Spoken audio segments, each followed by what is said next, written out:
Today in the Business Emergency Room, we're dissecting speaking to influence. Because leadership isn't just about what you say, it's about how people hear you.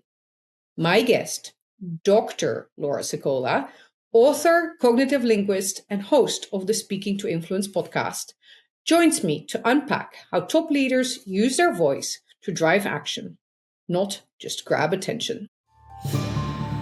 Leadership today isn't just about scaling. It's about navigating constant uncertainty, market disruptions, and high-pressure decisions. If you're dealing with chaos, bottlenecks, and relentless pressure, welcome to the Business Emergency Room. Hey, thanks for tuning in. Today, we are going to talk about influence. Influencing skills, and internal communications. I have a fabulous guest today to talk about this subject. My guest is actually a fellow podcaster, so that always helps. Dr. Laura Sicola is a leadership, communication, and influence expert. She's a speaker. She is the author of a book on speaking to influence and mastering your leadership voice. And the podcast, which is a top 1% podcast, which is, well, I know how hard that is to get into that. So really great. The podcast is also called Speaking to Influence, Communication Secrets of the C-Suite. And she's also, the other podcast is Alpha Whisperers. And her mission is to transform executives into confident and inspiring leaders. She's a cognitive linguist by background. And she has trained as a coach, or has trained and coached executives at a myriad of Fortune 500 companies, but also nonprofit leaders from around the world. So yeah, definitely a more than qualified guest to speak about this subject. I think influence can mean a lot of different things to different people.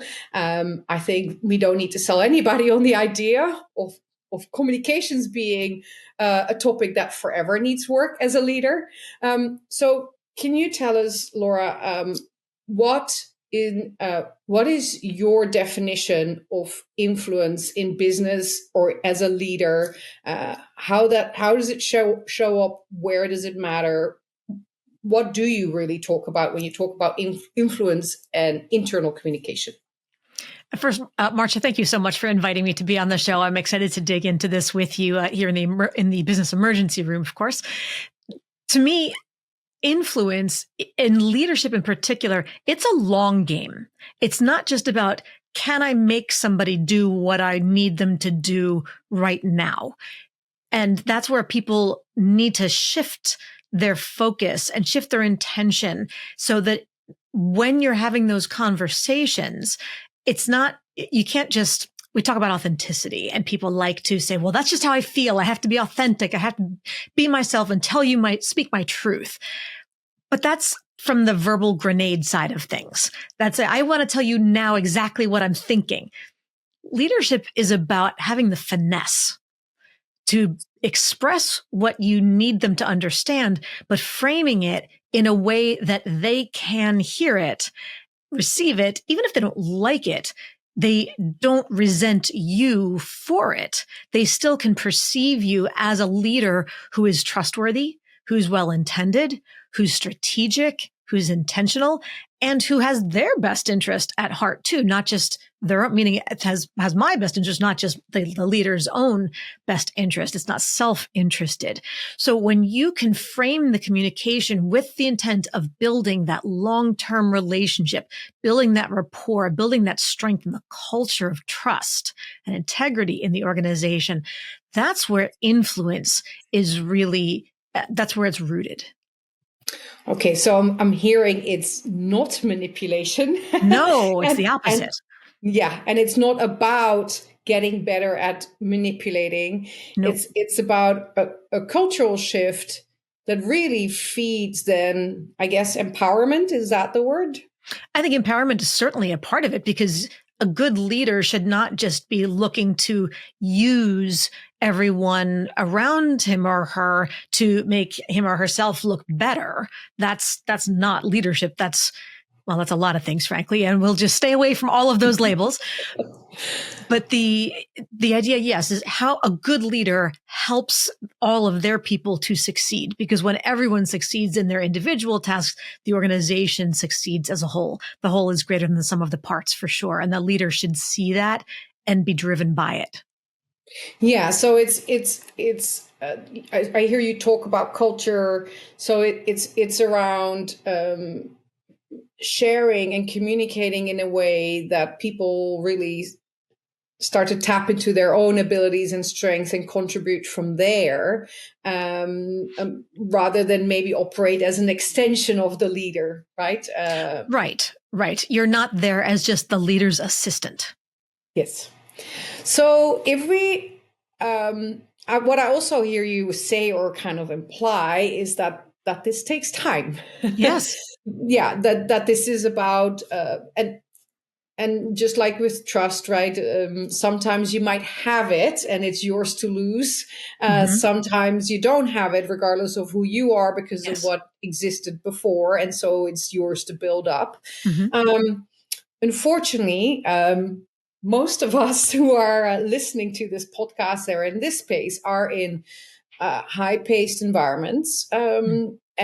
And so, yes, sometimes we're in high-paced environments where we've been with people a long time. Yes. Sometimes we're also at this point where new leadership steps in, and if we talk about some of those scenarios, what are some of the main tenets of influence that can still be impactful, or tactics to deploy as a leader when you want it? When you're at that day one point, but you don't have the luxury of slowly building this up over time.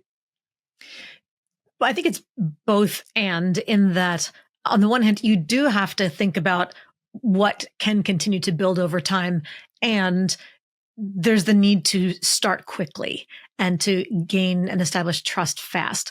I think there's two parts. One is the ability and the lack of fear of doing what you have to do, even if people don't necessarily like it. We can't aim for popularity in I just need everybody to like me, so I need to be nice to everybody. That's not leadership. Leaders have to make tough choices and occasionally unpopular decisions. But the ability to have those difficult conversations when necessary, with the finesse and the diplomacy, the tact, to help everybody understand both the content and the intent behind what they're saying. So can you, in that tact, it's really finding the perfect balance between honoring the integrity of the relationship on the one hand, and honoring the integrity of the message. So on the other hand, and what that looks like then, of course, is being able to be clear and direct, and not pussyfooting or walking on eggshells or beating around the bush. Can you directly tell someone what it is that you need them to understand, what they need to understand? And can you do that in a way that is clear, but not unnecessarily hurtful, not unnecessarily personal, not with a total lack of empathy, recognizing who is this person and how can I frame this in a way that they don't feel personally attacked or hurt or vulnerable, connecting with them on that level too, so you can move together on the same path. Okay, so hearing that, is there also a change in skills or approach as you as a leader move up in the organization, or if your organization not disproportionate but grows, right? So yes, you're originally a leader where you know all the faces and the names, and then suddenly, a decade, 5 years later, whatever it is, you find yourself with this whole tiered organization where you don't know everybody. How does that change how you deploy some of these skills, or what you need to do in this space, or is that largely unchanged and similar principles or just a communication change? Well, where is the variation in that? Well, we need about 4 hours to dig into all the different places of nuance and challenges involved in it. Unfortunately, I wish it was a single answer. But the part of the challenge of running a larger organization is that you don't have the opportunity to build personal relationships with everybody like you do when there's a dozen of you. That's a whole different space. So then much of what you will need to do is not just delegate, which I think a lot of us are aware of the fact that, okay, delegation is an important skill and judgment ability in management and leadership in general. But to be able in that delegation to also coach your people in how to coach their people, because you're then elevating them to rise in their level in the organization, in their responsibilities and in their leadership. It can't just be that you have all of your minions around you and you are the grand supreme leader. And as long as you have leadership skills, nobody else needs them. No one's born with honed leadership skills, and we all need someone to help us sharpen them along the way. So that's going to be a big focus, is how do you coach your people to coach their people? And so what I'm really hearing is most definitely that if there is significant change in your position as a leader or as a setup, that you might need some help or some retraining, or might be able or might want to get some feedback on your style and learn some additional or different tips and tricks, because what helped you in the past may not work as well in any new position then.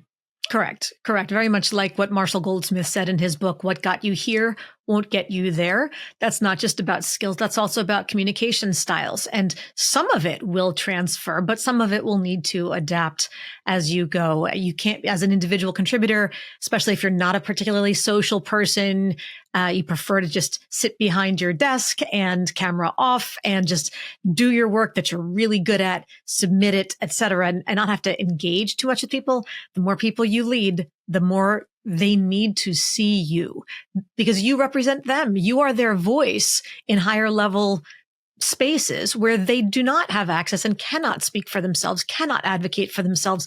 So they need to trust that you will do them and their needs justice when speaking to other groups. And if you're just going to sit there and say, I don't like to talk to people, I'm just going to keep my head down, I'm not going to contribute much, I don't like people looking at me, I don't want to be the center of attention, I don't want to ruffle feathers or rock the boat or whatever metaphor you like, but you're my leader. So you're basically just going to hang me out to dry and not support me because you don't want to communicate with other people. You don't belong in leadership at that point. You're actually communicating loud and clear, right? Yes. Because people will interpret from that what, you've worked with plenty of large companies. So, we talked a little bit about, because in my background, working internationally, working with organizations that are growing and that are growing through partnerships and hence exist of really varied groups, not just culturally different because of nationality and background, but having corporate types come together with people who come out of the business, the family business environment, etc. People who don't speak the same corporate and business language. And typically there's lots of lost in translation, and people regress after that, after they've been burned very quickly to talking in transactional tasks, right? Very task-oriented leadership. Sure. So how in those situations, well, that to me, that feels like the opposite of speaking to influence, right? So what is important, or maybe more important, to think about or look at when you're in those environments where people really have very disparate languages or even styles of working? Probably it trickles down in the day-to-day. I think one of the most important places to start is to explicitly work to create an environment of psychological safety. Because to the extent that we say, yes, my door is open, come and talk to me, share what you need, if you get upset by things, if you are annoyed that people are interrupting your workflow, or you don't like that they're telling you that they are unhappy with something or that they didn't get what they needed to be able to do things, and you're going to get defensive or blame them or whatever the issue is, that says you don't really want the feedback. Keep your mouth shut, do your work. If you have a problem, it's your problem, not mine. And that quickly conditions people to take on a very different approach to working together, which is exactly like you said, shutting down and just sticking with task execution, very, very mechanical, basic exchanges. So to explicitly invite people, let them know how they can most effectively communicate with you, and invite them to tell you how you can more effectively communicate with them. If there's something that in those early stages, you realize, oh, this must have been an assumption because in my old group, we did it this way. What do you mean you don't do it that way? Or what do you mean I wasn't supposed to do it that way? You have to be able to say, okay, where did that come from? And figure out what's at the root, what's necessary, and how we're going to move forward in a way that meets everybody's needs. If it's not an amalgam of the two cultures together, one person has to give into the other style, which occasionally happens, but there still has to be a safe space to discuss it and to work through it and understand there's going to be a little bit of friction along the way. But psychological safety is absolutely the foundation of building any kind of functional corporate culture. Yeah, paramount. And I like that that's where you start, because I believe in general when teams come together, that's so important. And if you can create that, there's so much more possible. Yes. I also like to speak about intent, right? And try to, let's assume that everybody's coming at it with the best intentions. And Yes. so that things get lost in translation. So talking through examples, saying, okay, can you give me an example? What do you mean by that? Can you show me an example of the report that you're asking for? Because I think I'm giving you that, but clearly I'm not. So what does your version look like so that I can understand what it's supposed to do, right? Try to make it very practical, because actually agreeing on something practically is so much easier than talking about described versions of things, right? Yes. Because then we're still stuck in the space where we both have different sets of vocabulary. Which is the challenge. Yeah. And so what I'm also hearing is that even if you are not yet in a space where you've had enough joint time to create that shared culture, there is space to work on this and to have this as your objective. Yes. And you really have to continue to work on it as an objective. There's an expression, if you don't have time to do it right, when will you have time to do it over? Yeah. Yes. And that's not just about task execution. It's about setting the culture. That's something that's far harder to walk back. If you've done a poor job and ended up unintentionally creating a toxic culture because you didn't put in the work first to create a healthy culture, good luck reversing that ship. So if you are currently a leader where you feel that your business is doing okay, right? There's not 7 alarm fires on and sirens on, but there's something not quite right, and things are not quite clicking. What are some of the early symptoms or the easier symptoms or maybe questions to ask as a leader looking into your business, to ask yourself to see if this is a space in which you maybe should enlist some help and do better? I think a couple of simple phrases that people can use when they start to recognize something and they need to get other people's input on it. Number one is to say, help me understand. Because as opposed to what the heck is going on with this, or why would you do that? Or what would make you think those are all very accusational phrases that put one person against the other and make people feel very defensive. But if it's just coming from, a point of curiosity, I'm curious, it helped me understand how this happened, or what was the intention behind it? Not why would you do that? Help me understand the intention behind it, because people, more than wanting to do the right job, to do a good job or do things correctly, need to know that you at least understood their intention. Because most people, to your earlier point, most people's intentions are inherently good. So even if their execution, their result didn't quite meet the mark, they have to feel safe to know that you don't hate them for it. You don't think they're a bad person. You don't think they're lazy. The intention has to be recognized. So help me understand the intention behind this. What were you going for? And then people feel safer to express what led up to whatever the outcome was. I think that's a great place. Also, phrases like, it seems like, or it sounds like this. And then you want to follow that up with something that's not an interpretation. Like, so it sounds like you just didn't care. Not what we're aiming for. Right. But so it sounds like you were trying to do this, or it sounds like you were prioritizing that. Then people can usually say, yes, that's right.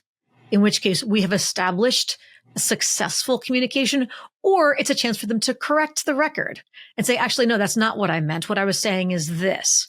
Then do that check again. So it sounds like what you meant was this. Is that correct? Then you can get to the yes or the no, but it's a co-construction of shared meaning. And that's where that safety comes into play. Yeah. And it's, we talk about that very frequently on this podcast too. I'm no believer in trying to point fingers or play the blame game, right? But you do need to look a little bit back to find the disconnects so you can fix them so they don't come back. That's not the same thing as blame. And so what I'm hearing you say in my head, what I was thinking about is that's kind of the leader or the corporate version of I statements, right? When you're having a difficult conversation with, your teenager or somebody else, it's not quite like I as a leader, but I as the leadership representative of this business am seeing this, or, we as a business are feeling this. Is that indeed what you're also, experience looking at it from your side, or is the disconnect there? So it's the closest thing to an I statement that you can bring, right? An observation. Yes. That is actually observable by all, and then leads to the start of a dialogue, really. Yes. We are approaching the end of our time together. Dr. Laura, if you look at businesses that are really in the thick of things, right? So if emotions are running high, pressure is on, typically we're all not at our best from a communication perspective, right? And everybody is more inward focused and is more prone to interpreting things negative rather than positive. In those situations specifically, do you have a tip or a thought on what we as a leader should remind ourselves of in those moments every time we try and engage our organization?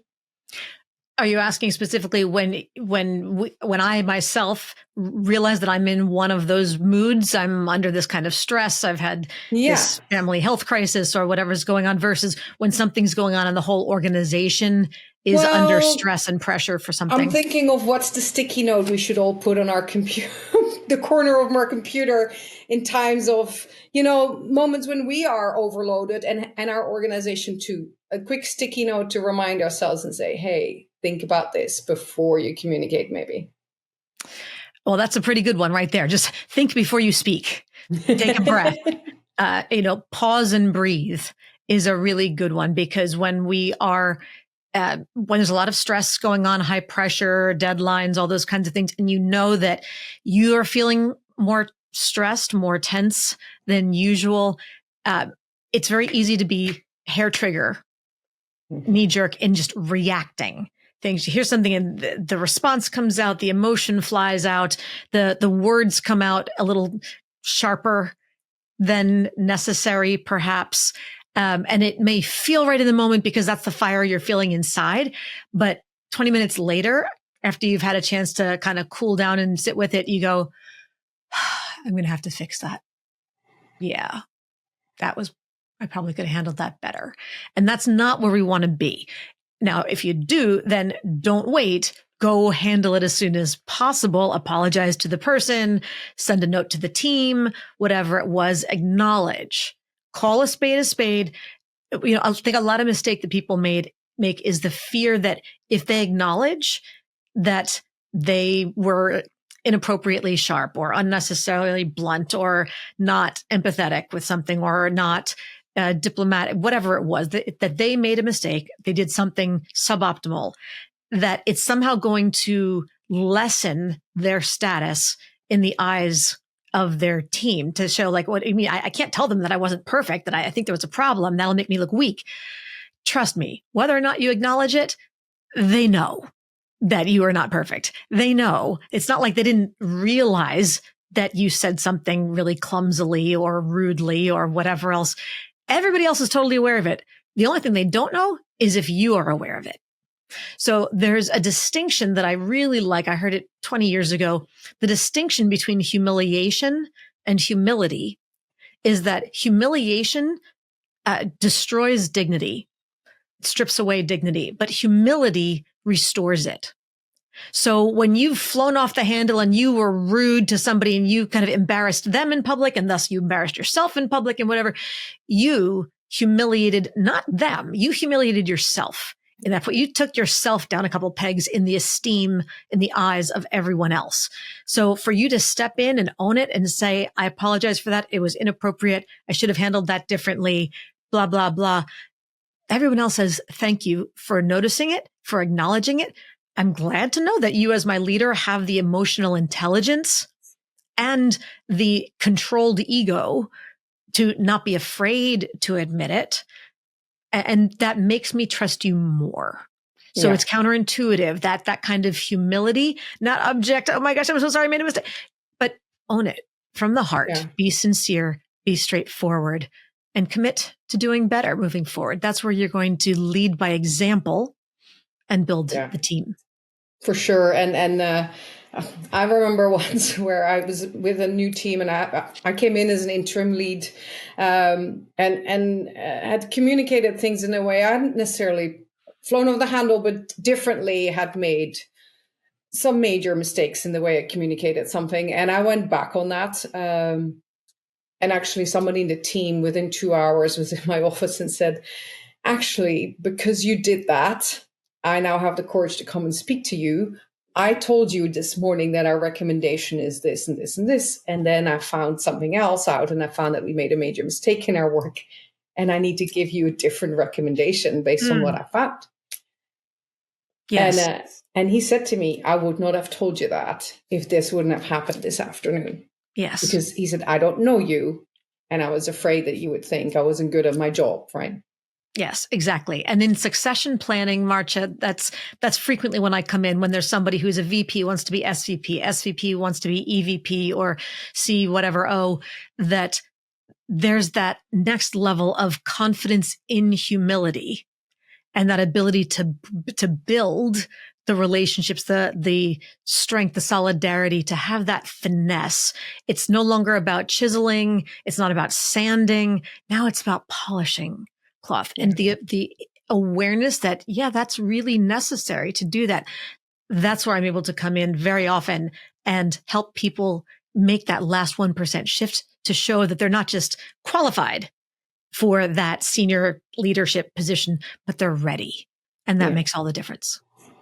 So, in conclusion, if people want more of you, more on the subject, want to see more of what you have to offer, hear you talk at your own podcast or about the book, where do they go? What do they do? The easiest place to go is my website, and it's just simply laurasicola.com. There's a contact page there. I would love to hear from anyone. Of course, you can also reach out to me on LinkedIn and just let me know that you heard me here on the Business ER podcast. Thank you. So for those of you who are driving and listening to the podcast, Sicola is Sicola. Dr. Laura Sicola. Speaking to Influence is the start of the book title and the podcast. That's maybe easy enough to remember. It will also be in the show notes wherever you're listening to this podcast. You can go back in there in the episode notes and find any links that might be relevant. Dr. Laura Sicola, I'm so happy you joined me today because I think this is a very important subject. And as you pointed out, we should always all strive to keep learning on it. 100%. Thank you again, Maartje, for inviting me. This was a great conversation. And thank you for tuning in today. And I hope to have you back on the next episode of the Business Emergency Room.